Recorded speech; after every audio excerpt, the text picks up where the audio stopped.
Ahí está. Bueno, ¿ya ven mi pantalla o no? ¿Ustedes? No, profe, Todavía no. no. A ver, saco y vuelvo a poner los retrasos de la tecnología.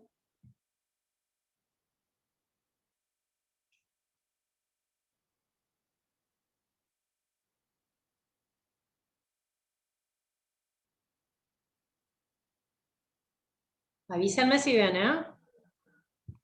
Ahí me parece que usted está compartiendo. Aún no Ahora aparece, sí. pero ya nos avisó.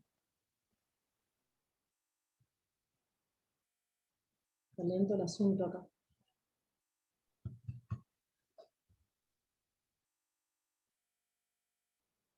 mí me pone como que les aparece, ¿no? ¿Les aparece a ustedes?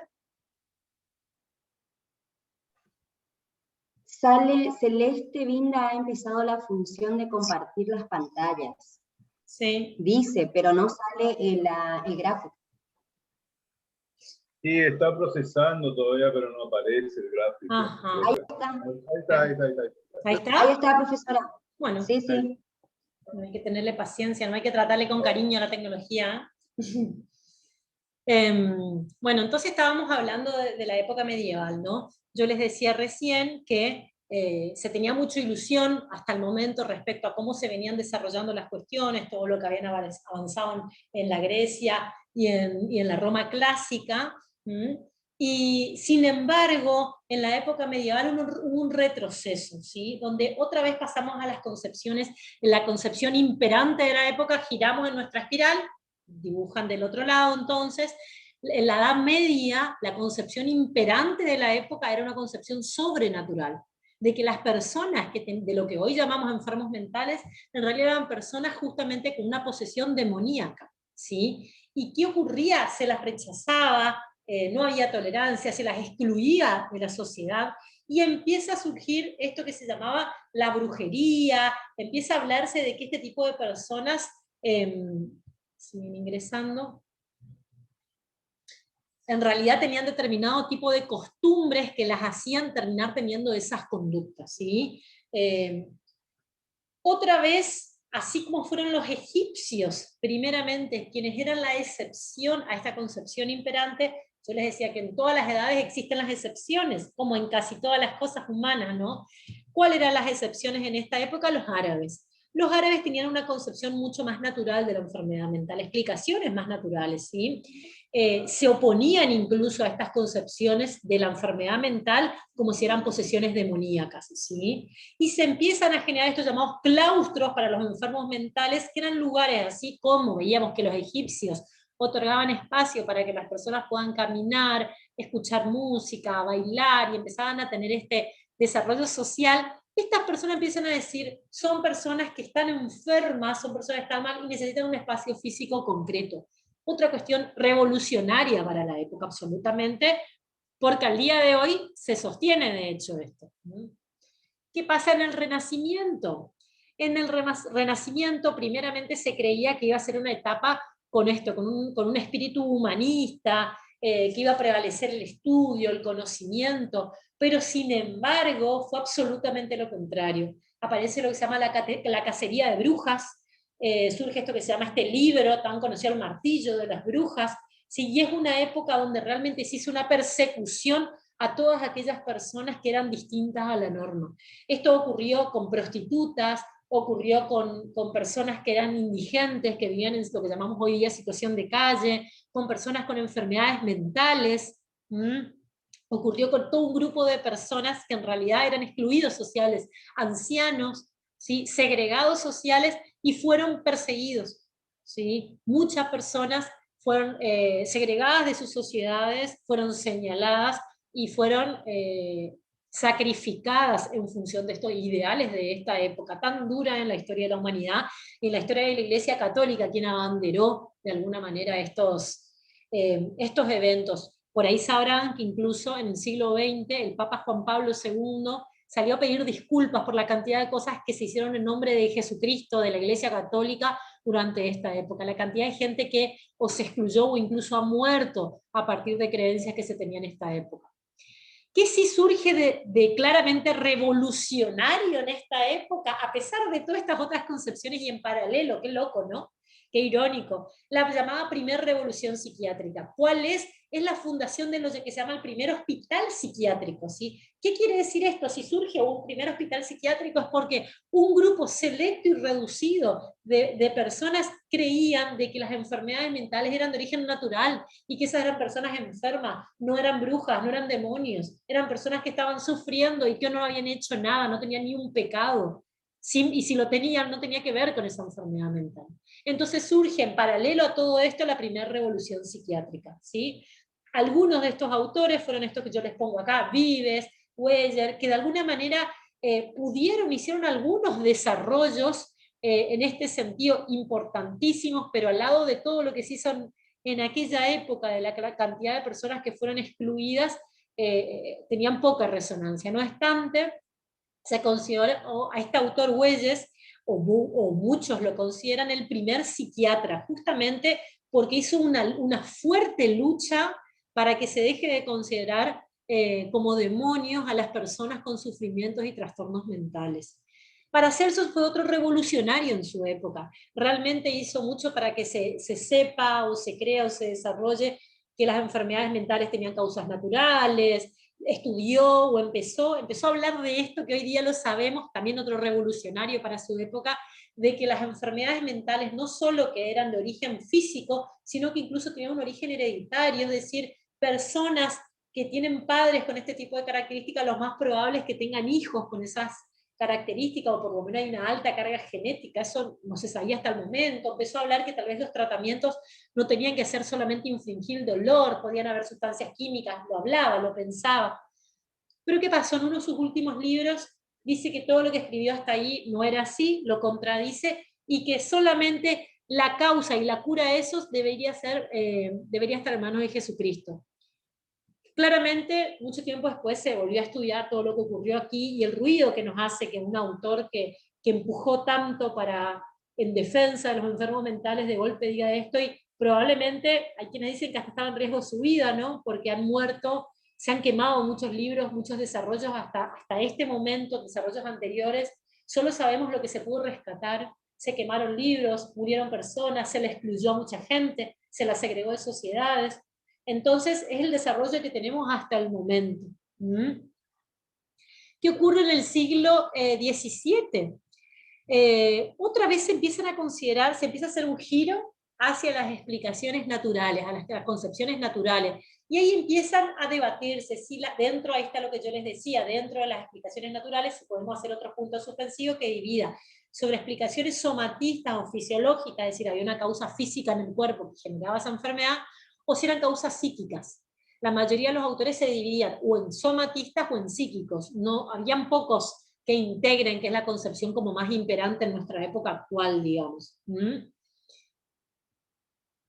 el siglo XVIII, el iluminismo termina con esa idea de la posesión. Hasta este momento, de ahora en más, del siglo XVIII en adelante, la mayoría de las concepciones imperantes son de causas naturales. Siempre surgieron habiendo, y al día de hoy, hay muchas personas que aún continúan sosteniendo que las causas de las enfermedades mentales están en explicaciones sobrenaturales. No obstante, la fuerza está en las explicaciones naturales, de distinto tipo.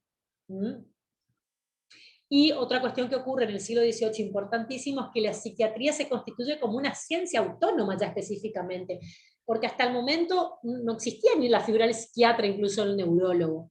Es que estudiaban la psiquiatría, ni hablar los psicólogos, que venimos mucho después, ¿no? Sino que estudiaban las enfermedades mentales, a veces alguien que estudiaba cuestiones gastroenterológicas o cardiológicas, cada uno aportaba un poquito, pero no había especificidad en el tema. A partir del siglo XVIII en adelante empezó a verla. Empezaron a meterse lo que se llama la psiquiatría y lo que posteriormente es la psicología forense. Se empezó a ubicar ya concretamente, como Hipócrates dijo en su momento, las enfermedades mentales en el cerebro y las posibles localizaciones, etc. Surgen también estos términos de neurosis, de psiquiatría completamente. ¿Cómo se trataba a los pacientes? Ustedes me preguntarán. Aparece el llamado chaleco de fuerza, esta imagen de la persona atada a su propio cuerpo, inmersiones en leche, las llamadas sillas de Darwin, castraciones químicas.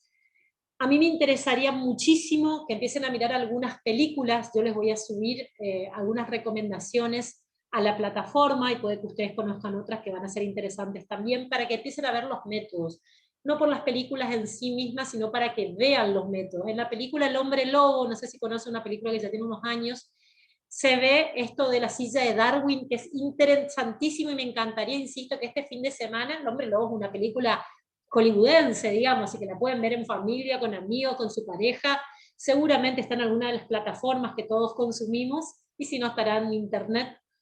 Si alguien la ve y la quiere compartir el link en el foro de nuestra plataforma, es bienvenido, bienvenida.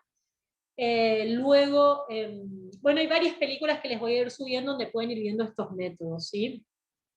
De alguna manera, la hidroterapia, masajes, dietas, un montón de cuestiones que se fueron haciendo en esta época, y que era lo socialmente aceptable, era el tipo de tratamiento, entendiendo que la persona tenía algo en su cuerpo, entonces las intervenciones tenían que ser en su cuerpo, ¿sí? Y voy a cerrar la clase de hoy. Esto no voy a leerlo. Hablando de este señor Pinel. Pinel es un poco el salvador de las personas con enfermedades mentales. El salvador, fíjense en qué lugar lo pongo, ¿no? Pinel se dice que liberó de las cadenas a las personas. Liberó, ¿por qué? ¿Por qué decimos liberó de las cadenas? Porque hasta el momento las personas con trastorno mental, si bien estaban en un lugar, en un asilo, en una institución psiquiátrica, en un hospital, estaban todos atados, porque eran considerados peligrosos. Entonces estaban atados de cadenas a las paredes, y solo se los soltaba para ir a ponerle en alguna de estos tratamientos que decíamos. ¿Se entiende? En la silla de Darwin, en los chalecos de fuerza, en las inmersiones de agua hirviendo, o en agua helada, y luego se los volvía a atar a las cadenas. ¿Qué hace Pinel? Pinel empieza a recorrer esos hospitales y dice, sáquenle las cadenas, y funda lo que se llama el tratamiento moral. Empieza a decir, esta gente hay que escucharla, tiene algo que decir, algo les pasa. Pero era casi tomado como un loco en su época, empieza a generar incluso clasificaciones de enfermedades mentales. Todo eso hace que Pinel integre y abandere esta llamada segunda revolución psiquiátrica. Realmente Pinel es una de las personas que realmente ha puesto la humanización en la psiquiatría, que hasta el momento era tan vista como una manera simplemente de disgregar o apartar a las personas con enfermedades mentales de una sociedad que intentaba, entre comillas, ser normal. Un segundito. Bien. Entonces, habiendo visto hasta acá, estamos, y imagínense que quedamos en el siglo XVIII, y aceleradísimo intenté dar, por lo menos hasta Pinel, la primera y la segunda revolución psiquiátrica. Recordemos, la primera porque era, ¿alguien se acuerda? Primera revolución psiquiátrica. ¿El primer qué? Hospital psiquiátrico, profe. El primer hospital psiquiátrico, en una época donde la concepción imperante de la enfermedad era de qué tipo, ¿se acuerdan? ¿Natural o sobrenatural? Sobrenatural. Fue revelatorio, fue revolucionario por eso. ¿Y cuál fue la segunda considerada revolución psiquiátrica? La de Pinel, donde se le ocurre esta idea de liberar de las cadenas a esos que eran locos. ¿Cómo va a ser eso? Otra revolución, y que marcó, esos dos eventos marcaron transversalmente la historia de la psiquiatría y la psicopatología, ¿sí? Les queda a ustedes profundizar en la segunda y la tercera y la cuarta revolución y todo lo que fue ocurriendo a la fecha. Este PowerPoint yo les convierto en un PDF y se los voy a subir a la plataforma como bibliografía complementaria. Pueden imprimirlo y acompañar a su lectura, la bibliografía obligatoria que ya tienen, ir marcando algunos eventos. De cada época es importante que sepan esto. ¿Cuál era la concepción imperante de salud y enfermedad mental? ¿Cuál era el tipo de tratamiento que se le daba en la época? Y en tercer lugar, ¿cuáles eran los autores, o por lo menos uno de los autores representantes de cada época? ¿Sí? ¿Tienen alguna pregunta, algún comentario antes de cerrar la clase del día de hoy? Profe, yo tengo una pregunta para la clase que viene. ¿La bibliografía correspondiente sería la de Galende? La clase del día de hoy, yo les subí para leer para la clase que viene, ¿me decís? Claro, sí. La clase que viene vamos a dar un poquito de todo. Vamos a hablar un poquito de Galende, pero vamos a hablar del tema siguiente ya. Yo intento combinarles temas, como tenemos tan poquitas clases, voy a hacer como un combinado de Galende y de la bibliografía de la clase siguiente que les subo el jueves que viene. ¿Saben? Ok, ok. Bien. Gracias, ¿Alguien profe. más? ¿Alguna duda? Bueno, si tienen alguna duda, recuerden llevarla escrita, sobre todo para el jueves que viene, así la podemos revisar ahí, o como yo siempre les digo, la pueden hacer por escrito también, no hay ningún problema. Intenten siempre por el foro primero, porque eso lo vemos todo, lo socializamos, y tal vez la respuesta que era para uno le puede servir a otros también. Y si no les respondo, evidentemente no me está llegando o está habiendo algún problema, me escriben al correo electrónico, no hay ningún problema, ¿eh? Bueno, que tengan buen fin de semana, buena semana para todos y todas. Gracias. Cuídense Gracias, mucho, profe, por igualmente. favor. Cuídense mucho. Bueno, muchas gracias. Igualmente. Gracias. Chaucito. Chau, chau. Hasta luego. Adiós.